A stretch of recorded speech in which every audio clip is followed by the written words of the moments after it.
Goodbye YouTube, how's it going everybody? I have for y'all tonight, whenever you're watching this, a pretty quick, good showdown battle I had the other day. Some of you might have actually seen this on my boy Wonder of the Winds channel, because it was during a showdown live, but I did feel like post-narrating it. As you can see, I have little sidebars. I don't know if you guys would like to see some more of those. I think it's a nice little touch, but if y'all do want to see some more of that, just leave a comment down below and I might be able to also add it to maybe some Wi-Fi battles if you guys do like it that much. And yeah, I'm using my buddy XCK Smooth's team, the hyper-offensive Sharpedo team. Looking at threats on my opponent's side of the field, that Kingdra and the Manchar are going to be the two main things I'm going to have to watch out for. But due to the fact that he doesn't have a Rapid Spinner, I know my best lead either way is going to be my Frostlass, so I can start spike stacking right off the bat as he ends up leading off with the Manchar.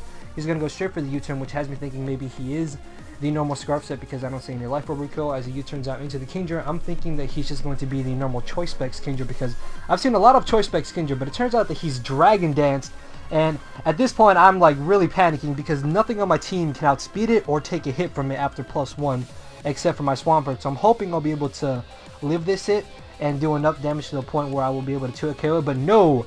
He easily 2-hit KOs my Swampert, which also means I'm not going to be able to get up my Stealth Rocks, which isn't too big of a deal because the spikes should be more than enough damage. But I did run a quick calc, and because this Togekiss does run some defensive ease, I know I will be able to take a +1 Adamant Outrage, so I'm going to switch directly into my Togekiss and go for the Air Slash, and I guess you know this.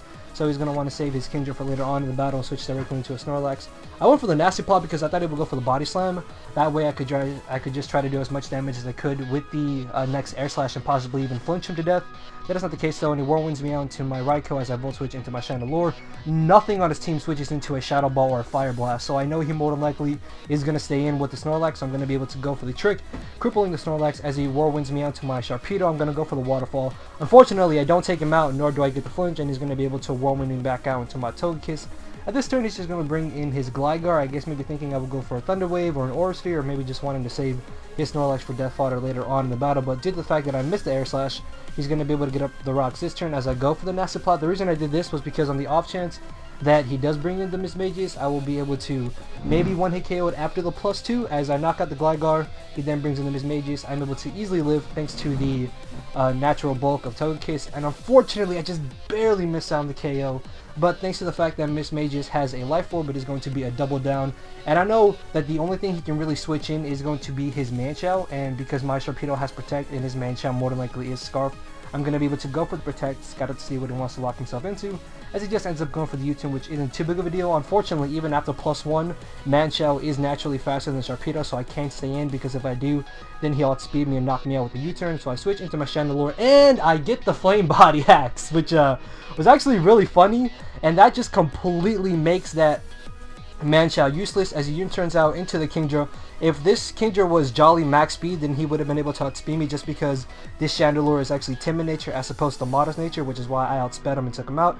He is then going to bring in the Manchar, failed to knock me out with the Stone Edge as I take him out with the Fire Blast, and at this point Chandelure will be able to easily knock out the Roserade, except not really because his Roserade is well trained, skillfully dodges the Fire Blast, and in return crits my Chandelure. But at this point, all I have to do is get off some residual damage with my Raikou, then bring in Sharpedo and knock it out with a Crunch.